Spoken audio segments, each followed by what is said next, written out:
Bismillahirrahmanirrahim.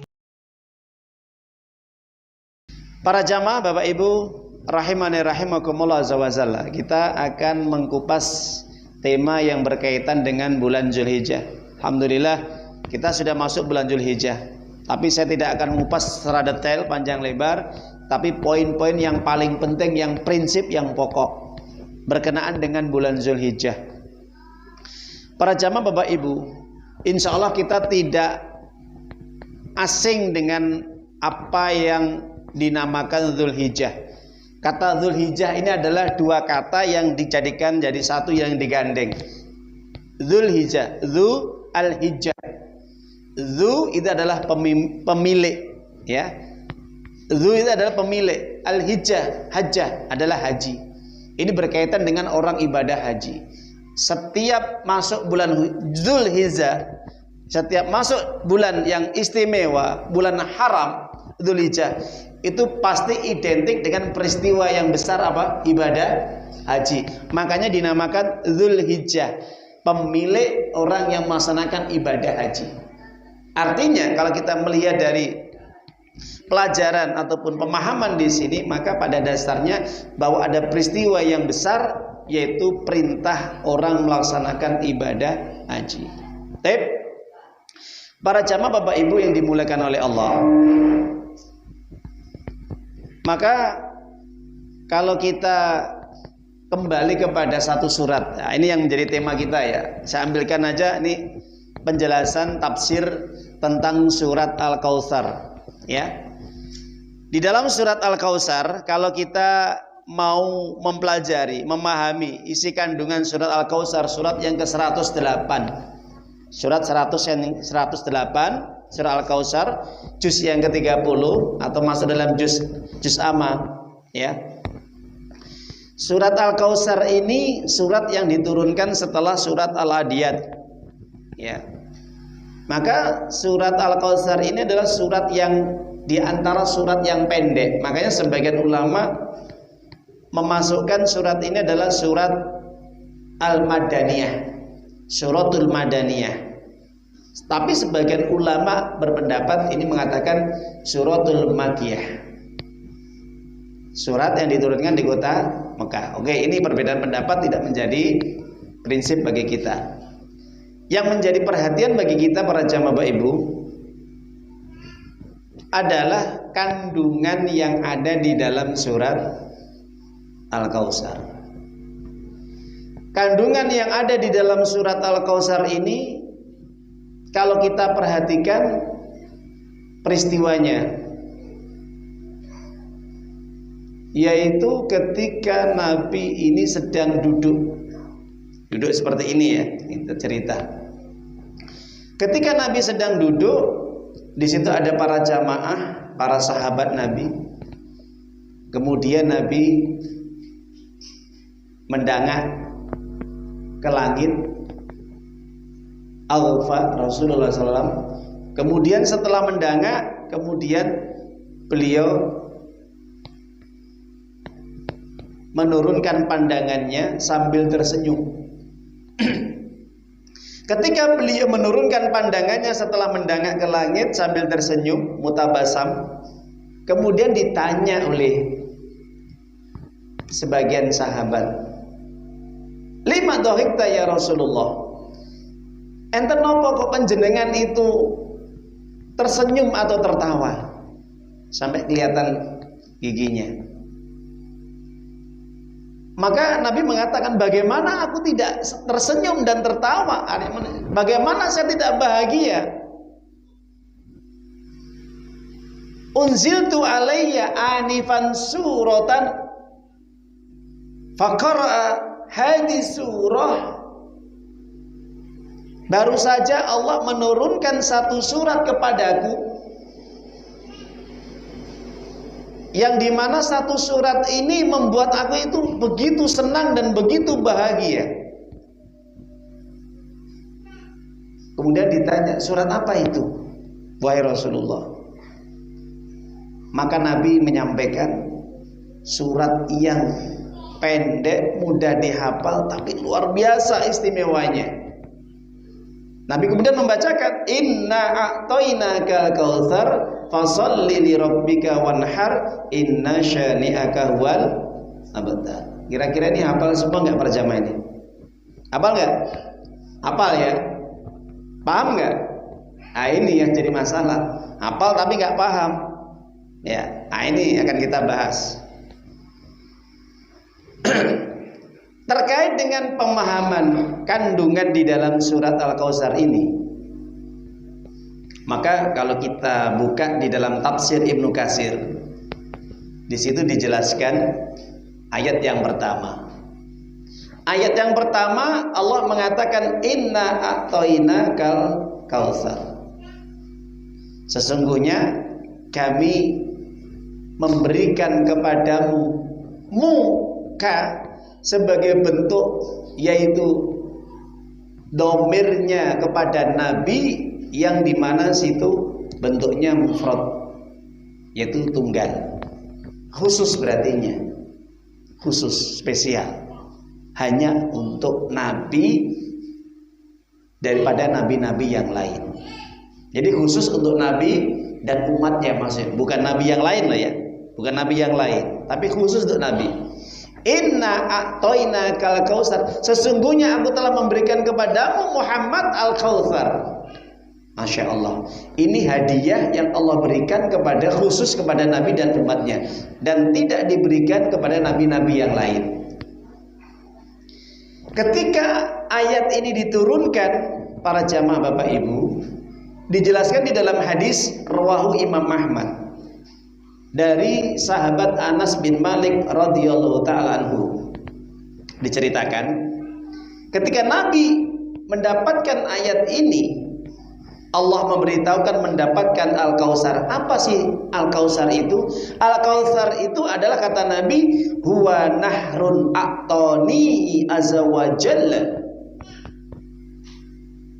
bahwa yang dimaksud Al-Kautsar itu adalah nanti pada hari kiamat di dalam surga itu ada sebuah sungai atau telaga, yang dimana sungai atau telaga ini diberikan Allah kepada diriku.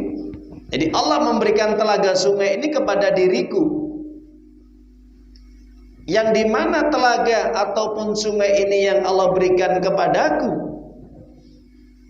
maka bahwa sungai ini wahwa alaihi khairun katsirun, banyak kebaikan di dalamnya, kenikmatan yang luar biasa dan tidak terhingga.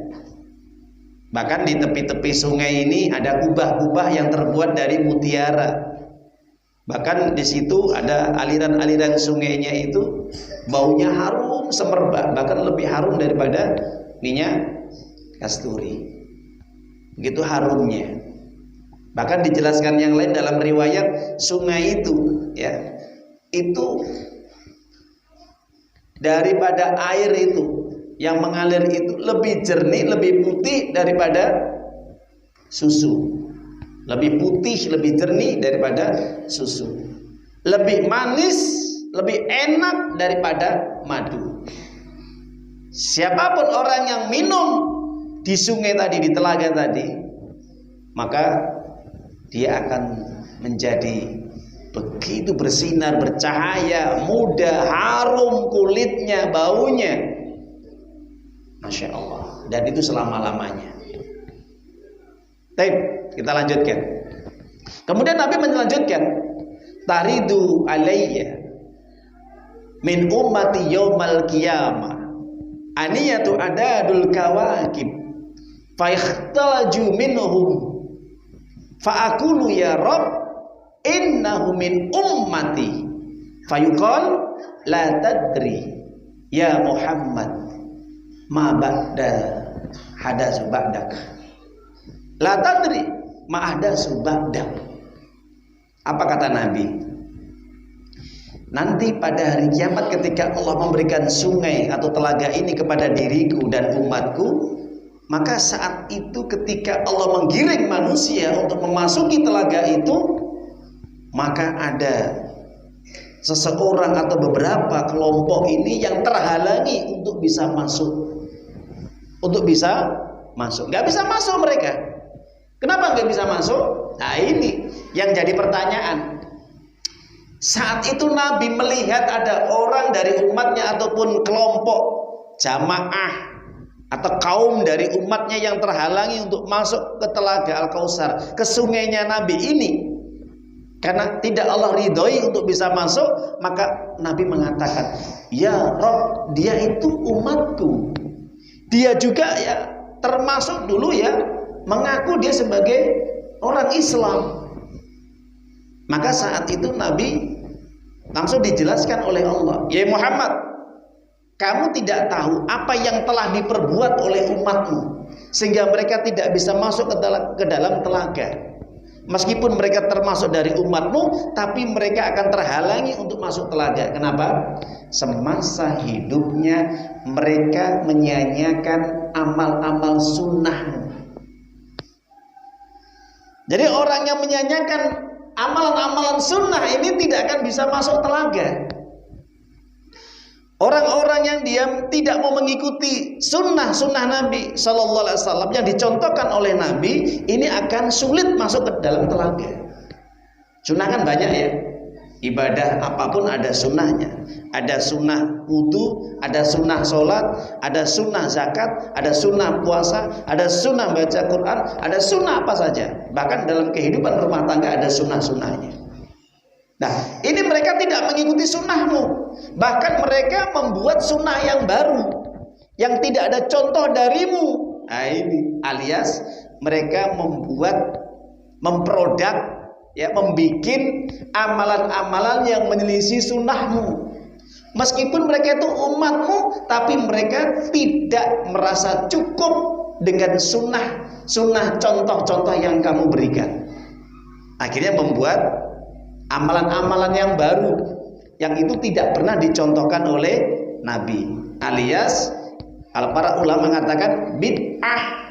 Mereka orang yang gemar membuat amalan bid'ah, amalan yang dimana itu dilakukan, dibuat oleh orang yang dimana mereka tujuannya untuk menyelisih sunnah. Jadi ini orang-orang yang tidak akan masuk ke dalam telaga Al-Kautsar, meskipun mereka ya umatnya Nabi. Sayang ya, rugi. Makanya para jamaah Bapak Ibu, ini penting sekali bagi kita bahwa dalam kehidupan kita, dalam beribadah ini tidak hanya cukup kita beribadah yang wajib, tapi yang sunnah-sunnah ini pun harus kita jalankan. Bapak Ibu yang dimuliakan oleh Allah SWT, jelas ya ayat ini. Yang kedua Allah memerintahkan, ada dua perintah. Yang pertama, fasholli lirabbika wanhar. Perintah untuk sholat, perintah untuk berkurban. Nah, ini tema kita. Di bulan Zulhijjah ini para jamaah Bapak Ibu, ada 5 keutamaan amal yang harus kita jaga. 5 amalan unggulan yang harus kita jalankan. Di antara 5 nanti ada mungkin yang mungkin kita mampu, ada mungkin juga yang tidak kita mampu. Apa amalan yang paling istimewa di bulan Zulhijjah itu? Pertama, yang harus kita jalankan, ibadah haji. Ibadah haji ini amalan yang luar biasa. Bahkan sampai Allah turunkan di dalam surat Ali Imran, surat yang ketiga, ayat yang ke-97, ya kalau tidak salah, Allah menyatakan walillahi 'alan nas hijjul bait man istata'a ilaihi sabila wa man kafara fa innallaha ghaniyun 'anil 'alamin. Ibadah haji adalah ibadah yang diwajibkan oleh Allah bagi manusia, siapapun mereka yang istitoah. Apa istitoah? Yang punya kemampuan baik finansial, harta, kemampuan dalam fisik, kuat, sehat jasmani, tidak sakit. Nah, 2 syarat ini harus ada dalam diri orang yang ibadah haji. Fisiknya kuat, punya kemampuan harta berangkat haji. Tapi syaratnya apa? Syaratnya orang melaksanakan ibadah haji itu adalah syaratnya harus, kata Allah, lillah. Apa? Lillah. Makanya diturunkan ayat yang lain sama-sama surat di dalam surat Al-Baqarah, maaf. Surat Al-Baqarah 197. Syarat orang ibadah haji itu harus lillah, karena Allah. Tidak boleh ibadah haji tujuannya adalah supaya nanti kalau pulang dipanggil Pak Haji atau Bu Hajah. Jangan. Semua ibadah itu karena Allah. Maka turun di dalam surat Al-Baqarah 197, apa kata Allah? Wa atimul hajja wal umrata lillah. Maka jalankan ibadah haji dan umrah karena Allah, lillah. Nah, maka disinilah perintah kita ibadah haji untuk Allah, bukan semata-mata karena nanti pulang dipanggil Pak Haji atau Bu Hajah. Nah, ini perintah ya. Nah, balasan orang yang ibadah haji kalau itu syaratnya ikhlas, apa Bapak Ibu? Surga yang siap akan dia terima nanti pada hari kiamat. Dibeli sama Allah. Kamu ibadah haji, kamu mengeluarkan harta 40 juta, bahkan yang plus ya, bisa sampai 100 juta, gak main-main. Surga. Dapat surga kapling khusus ibadah haji. Yang sholat, puasa ini dapat juga, yang sedekah. Tapi dia sudah punya tabungan surga, istana rumah itu karena ibadah hajinya. Jadi surga itu kan ada 8 pintu Pak Bu. Itu nanti orang bisa memasuki semuanya bisa. Kalau semua kapling-kapling ini dia beli, dia dapatkan. Ada surga sholat, ya, ada kapling sholat, ada kapling puasa, ada kapling haji, ada kapling baca Quran, ada kapling tahajud, ada kapling jihad, ada kapling untuk berbuat bakti kepada orang tua. Ini ada kapling-kaplingnya. Orang yang ibadah haji spesial dapat surga dia. Surga karena ibadah hajinya. Belum nanti yang sholatnya loh ya, belum yang puasanya, belum yang sedekahnya, belum yang dia dakwah atau jihadnya, belum nanti yang berbakti kepada orang tua, dan masih banyak lagi. Makanya Rasulullah mengatakan dalam hadis Imam Bukhari, al-hajjul mabrur laisa lau jazaa'un illal jannah. Balasan bagi orang yang ibadah haji, kalau ibadah hajinya itu mabrur, surga. Masya Allah. Hajinya mabrur, bukan apa? Bukan mabur. Kalau mabur itu hanya naik pesawat terbang, berangkat sampai Jeddah, kemudian sampai kemudian Mekah dan Madinah, kemudian pulang lagi naik pesawat, kan mabur. Pulang-pulang dia tidak membawa pahala. Kenapa? Karena bukan untuk Allah.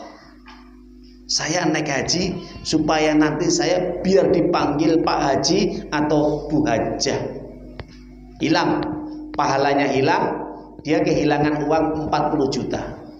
Rugi nggak Pak? Rugi. Keistimewaan ibadah haji. Bagi orang yang di sana ibadah haji, maka jelas dia akan mustajab, doanya mustajab. Di Musdalifah, di Mina, di Arafah, di Masjidil Haram, Masya Allah. Dia bisa bertemu dengan Allah di Masjidil Haram. Artinya dia bisa langsung menatap rumah yang luar biasa, begitu berkahnya, begitu mulianya. Ya, mudah-mudahan semuanya bisa melaksanakan ibadah haji. Amin ya rabbal alamin. Panggil sama Allah. Kalau tidak sudah ada niat. Yang kedua, keutamaan, keunggulan amalan di bulan Zulhijjah apa? Yang kedua adalah yaitu melaksanakan ibadah puasa. Bagi orang yang di luar haji, ketika orang sedang melaksanakan wukuf di Arafah, maka yang di luar, maka disunahkan, dianjurkan untuk berpuasa. Puasa apa? Puasa Arafah. Pernah Nabi ditanya oleh sahabat, Su'ila Rasulullah SAW an yaumin Arafah, ketika ditanya tentang siapapun orang yang berpuasa satu hari Arafah pada tanggal 9 Zulhijjah, maka Nabi mengatakan, qala yukaffirus sanah al-madiyah al-baqiyah. Siapapun orang yang betul-betul berpuasa karena Allah, mencari ridha Allah, satu hari saja puasa, itu bisa menghapus dosa selama 2 tahun. Masya Allah. Ya, persiapan kita. Bagaimana Ustadz? Kalau ada orang yang berpuasa mulai tanggal 1 sampai tanggal 9, boleh. Para ulama menjelaskan, orang yang melaksanakan ibadah puasa yang dimulai pada tanggal 1, maka diperbolehkan sampai tanggal 9 Zulhijjah. Karena begitu keutamaan yang luar biasa di bulan Zulhijjah. Yang mau puasa 1 hari, bagus. Yang mau puasa 9 hari juga, bagus. Yang puasa 2 hari, tarawihnya tanggal 8, bagus. Semuanya bagus. Dan semuanya ada petunjuknya. Yang mau 1 hari cukup, ya sudah cukup. Ya. Para jamaah Bapak Ibu yang dimuliakan oleh Allah, itu yang kedua, amalan unggulan di bulan Zulhijjah. Yang ketiga, amalan unggulan di bulan Zulhijjah adalah apa? Yaitu memperbanyak zikir dan tobat kepada Allah. Di samping juga mengamalkan kebaikan-kebaikan yang lain. Maka diturunkan di dalam surat Al-Hajj, surat yang ke-22, ayat yang ke-28. Apa kata Allah? Wa yadhkurusmallah fi ayyamil ma'lumat. Di pertengahan ayat Allah mengatakan, mereka orang-orang yang senantiasa mengingat Allah di bulan Zulhijjah ketika hari kurban, hari-hari kurban. Mereka mengingat Allah, membesarkan Allah, mengagungkan Allah, memuji Allah. Tahmid, takbir, tahlil. Hari-hari yang ditentukan. Para ulama ahli tafsir ketika menjelaskan ayyamul ma'lumat itu adalah 10 hari di awal bulan Zulhijjah. Kita dengarkan azan dulu. Silakan azan.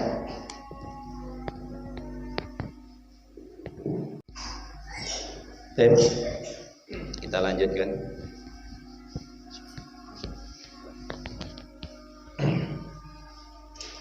Para jamaah Bapak Ibu yang dimuliakan oleh Allah Subhanahu wa taala, itu yang disampaikan oleh Allah Subhanahu wa taala di dalam surat Al-Hajj, yang dimana Allah menyatakan di dalam surat Al-Hajj tadi, jadi ketika mereka senantiasa mengingat Allah, berzikir kepada Allah.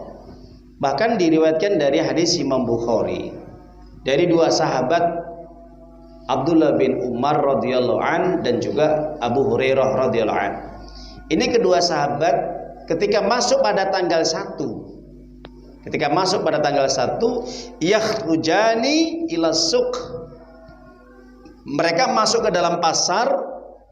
Ketika keduanya ini masuk ke dalam pasar, kemudian mereka yukabbiron, mereka berdua bertakbir.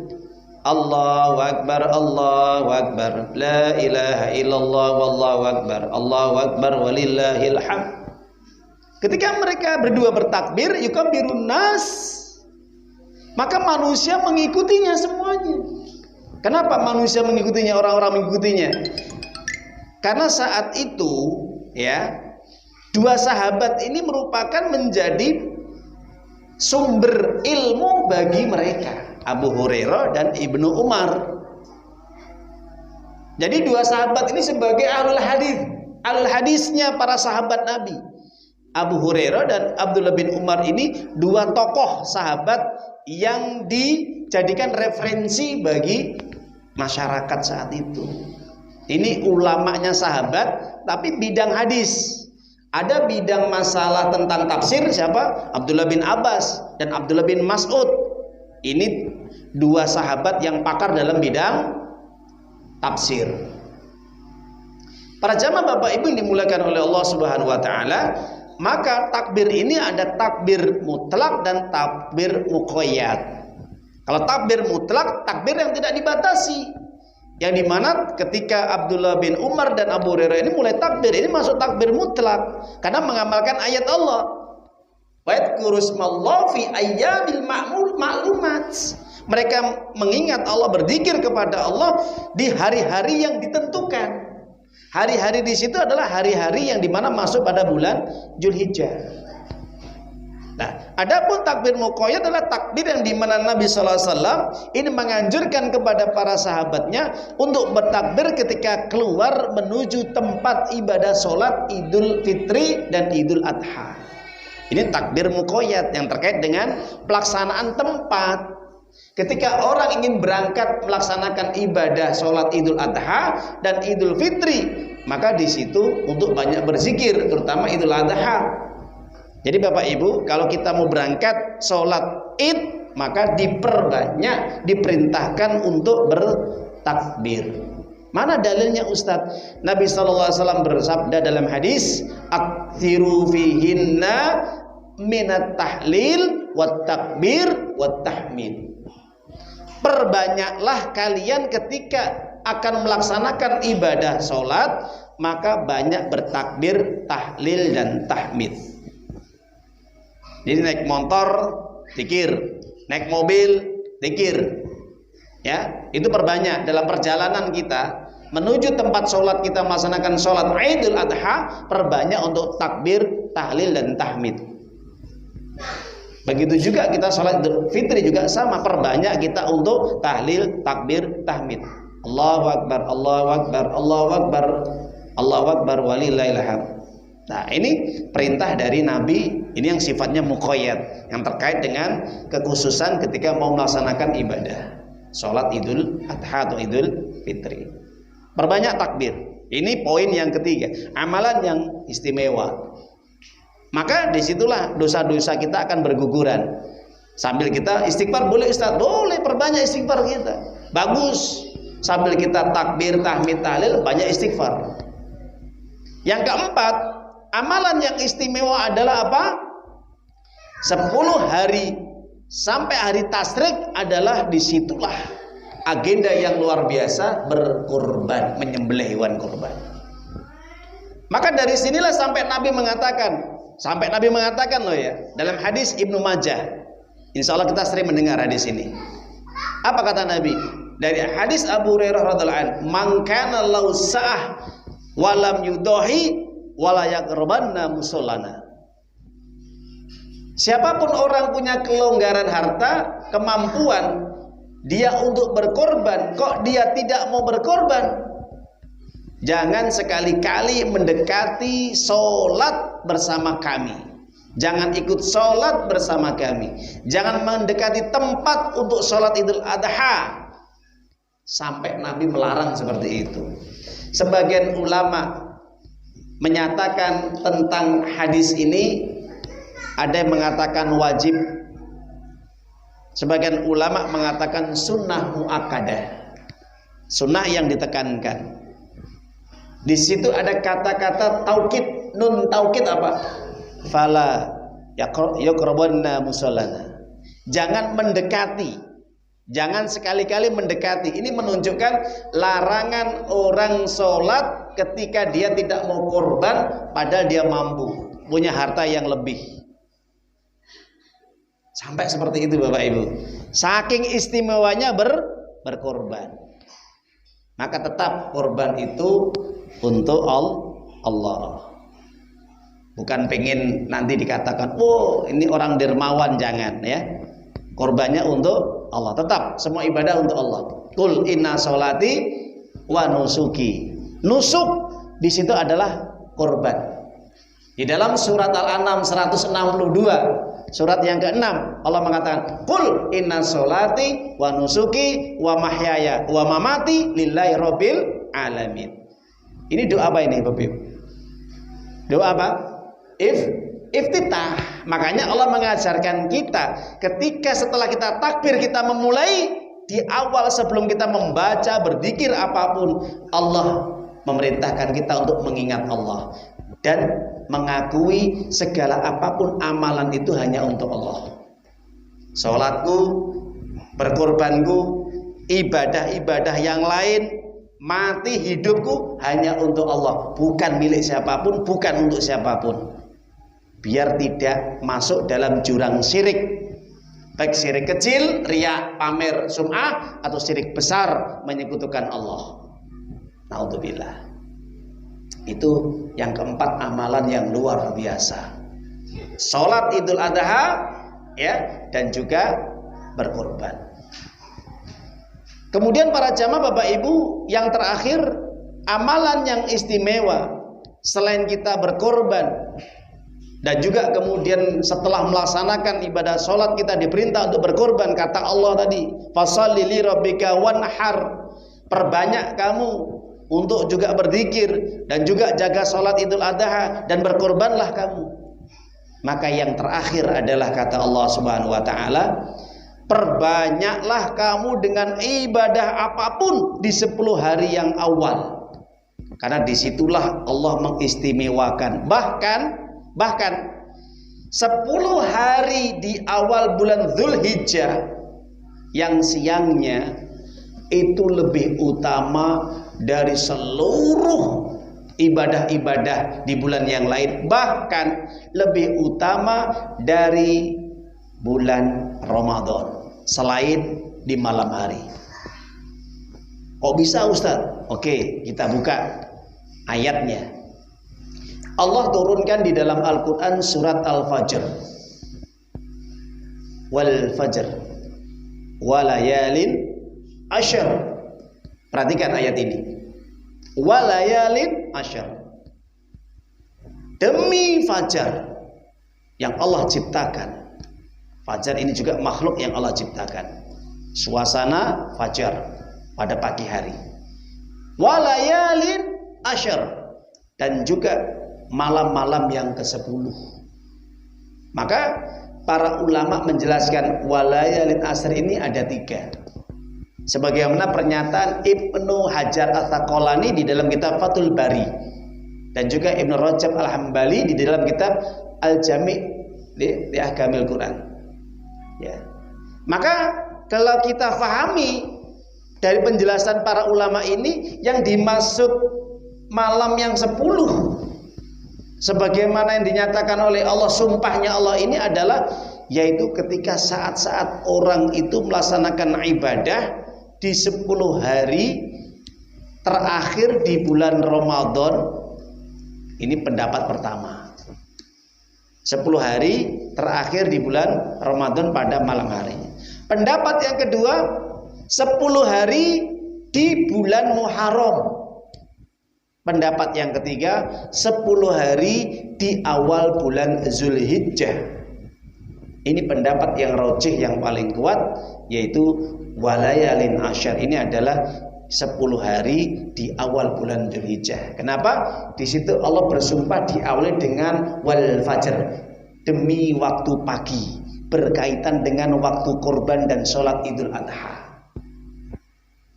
Jadi menghubungkan antara wal fajr dengan wal asr, walayalin asyr. Artinya di situ Allah memulai dengan bersumpah di waktu pagi. Ada apa di waktu pagi? Pelaksanaan ibadah sholat Idul Adha dan berkorban. Maka dari situlah rentetan 10 hari tadi, hari-hari yang luar biasa utamanya. Sebelum saya tutup, untuk menjelaskan dan lebih mengkuatkan daripada penjelasan Allah ini, maka diriwayatkan dari Abdullah bin Abbas radhiyallahu anhu, hadis Imam Bukhari. Kalau kita membaca 10 hari yang paling istimewa awal di bulan Dzulhijjah, maka di situ dijelaskan, pasti hadis itu dicantumkan. Apa kata Ibnu Abbas? Ibnu Abbas menjelaskan bahwa Nabi sallallahu alaihi wasallam bersabda, "Ma min ayyam al-amal as-salih fihinna ahabbu ila Allah ta'ala min hadhil ayyam al-ashr." Qalu ya Rasulullah al-jihad fi sabilillah. Qal al-jihad fi sabilillah illa rajulun kharaja bi nafsi wa mali wa lam yarji min dzalika bi syai'in. Apa kata Nabi? Tidak ada hari-hari yang dimana hari-hari ini lebih dicintai oleh Allah daripada hari-hari yang lain ketika orang beramal solih, ketika orang berbaik, ketika orang berbuat ketaatan kepada Allah. Ada sahabat tanya, gak terima ini. Nah, kalau ini hari ini lebih baik daripada yang lain, daripada bulan-bulan yang lain, bahkan ini hari paling dicintai sama Allah, bagaimana kalau dengan jihad fisabilillah ya Rasulullah? Orang yang jihad di jalan Allah, bersungguh-sungguh melakukan ketaatan ibadah karena Allah di bulan-bulan yang lain, apapun bentuknya itu. Kemudian Nabi mengatakan, iya, walaupun jihad di jalan Allah, illa, kecuali baru ada satu amalan ini yang tidak bisa ditandingi dengan apapun. Illa ini menggunakan harfun istisna musnas alaih. Jadi pengecualian, kalau dalam nahu syarabnya, bahasa Arabnya adalah kata-kata illa ini pengecualian, menunjukkan berarti ada satu amal lebih tinggi lagi daripada 10 hari di awal bulan Dzulhijjah. Apa itu? Dan tidak setiap orang mampu. Illa rajulun kharaja binafsi wa mali wa lam yarji min dzalika bi syai'in. Orang yang berangkat dari rumah menuju tempat yang dia tuju adalah untuk berperang di jalan Allah dengan membawa harta dan nyawa, dan dia tidak kembali dalam kondisi dia meninggal syahid. Meninggal dia syahid. Orang yang membela agama Allah dengan harta dan nyawanya, dia meninggal dalam kondisi syahid, dibunuh oleh musuh Allah. Maka orang seperti ini tidak bisa ditandingi dengan apapun. Kenapa? Karena jihad, berperang, melawan musuh Allah atau dibunuh oleh musuh-musuh Allah, ini tingkatannya paling tinggi, level yang paling pucuk sendiri. Makanya Nabi mengatakan, dirwatu sanami al-jihad fi sabilillah, Rasul amri al-Islam wa amaduhu as-salah. Dirwatu sanami al-jihad fi sabilillah. Dalam hadis Imam Tirmizi, pokok dalam urusan adalah Islam, tiangnya adalah solat, puncaknya paling tinggi adalah jihad, berperang di jalan Allah, membela agama Allah dengan harta dan nyawanya. Ini tidak ada yang bisa nandingi, Bapak Ibu. Kenapa? Karena Allah sudah menyatakan di dalam firman-Nya surat At-Taubah surat 9 ayat yang ke-21. Dibuka nanti di rumah. Apa kata Allah? Allah mengatakan, alladzina amanu wa hajaru wa jahadu fi sabilillah bi amwalihim wa anfusihim a'dhamu darajatan indallah wa ulaika humul faizun. Masya Allah. Ini kalau kita perhatikan ayat ini luar biasa. Orang-orang yang dia beriman dan berhijrah, ya, berhijrah dalam arti ini di sini adalah kalau pada zaman Nabi berhijrah dari kota Mekah menuju Madinah, jelas. Tapi kalau sekarang ini, kalau sudah Fathul Mekah, hijrahnya adalah mereka meninggalkan tempat yang dimana di situ membahayakan agamanya menuju tempat yang aman agamanya, atau meninggalkan komunitas lingkungan yang penuh dengan maksiat menuju komunitas tempat yang penuh dengan cahaya iman dan amal kebaikan. Itu hijrah. Ada yang mengatakan hijrah itu dia ini kembali kepada agama Allah, berpegang teguh kepada Al-Quran dan Sunnah, itu hijrah. Baik. Orang yang berhijrah dan berjihad di jalan Allah, berjuang di jalan Allah dengan harta dan nyawanya, dia harus gadekan nyawanya, korbankan nyawanya untuk agama Allah. Dia mati syahid, maka itu lebih tinggi, lebih besar pahalanya di sisi Allah. Itulah orang-orang yang sukses, orang yang beruntung nanti pada hari kiamat. A'dham itu apa, Bapak Ibu? A'dham itu superlatif isim tafdil dari azimun. Jadi kalau kita membaca Quran, di situ ada kata-kata superlatif atau isim tafdil mengatakan akbar, a'dham, asgor, afham, a'lam. Ini menunjukkan orang itu istimewa. Orang itu tidak bisa ditandingi dengan amal apapun kalau dalam jihad. Jadi meskipun apapun, sebanyak apapun amalan itu gak bisa nandingi jihad. Kenapa? Karena sudah menggadaikan, mengorbankan harta dan nyawanya, dibunuh sama musuh Allah. Atau ketika dia berdakwah dibunuh sama musuh-musuh Allah. Jadi mereka yang mendakwakan Islam, menyampaikan kebenaran, iman dan tauhid agama Allah, kemudian dibunuh di jalan Allah, itu mati syahid, dan ini jihad yang paling tinggi. Dan ada yang paling berat ketika orang berjihad adalah berkata yang benar di hadapan penguasa yang dolim. Ini jihad yang paling tinggi. Artinya dari jihad-jihad itu, tapi di sini puncaknya yang paling tinggi mengingatkan penguasa yang dolim. Ya, makanya Nabi mengatakan afdolul jihad, jihad yang paling utama di antara jihad-jihad yang lain adalah apa? Kalimatul haq inda sultanin jair, mengatakan kebenaran di hadapan penguasa yang dolim. Jadi kalau ada ustadz, ulama, habib, kiai, apapun gelarnya nggak penting bagi Allah, kalau dia mengingatkan penguasa yang dolim, pemimpin yang dolim, yang tidak mau menegakkan kalimat Allah atau hukum-hukum Allah, diingatkan kok dia dibunuh, matinya syahid, level yang paling utama di antara syahid-syahid yang lain. Kenapa? Berat. Kita berat ini. Baik, kita cek kurang lebihnya apa yang kami sebutkan dari keutamaan di bulan Dzulhijjah. Semoga ini bisa memberikan dampak yang positif kepada kita, sekaligus untuk memberikan semangat kita. Masih kita mumpung di 10 hari awal di bulan Dzulhijjah, mari kita berlomba-lomba dalam kebaikan agar amal ini betul-betul diterima sama Allah. Maka tanamkan dalam diri kita ikhlas, hanya mencari ridha Allah. Saja kurang lebihnya kita tutup dengan bacaan hamdalah. Alhamdulillahirabbil alamin. Subhanaka Allahumma wa bihamdika asyhadu an la ilaha illa anta astaghfiruka wa atubu ilaik. Assalamualaikum warahmatullahi wabarakatuh.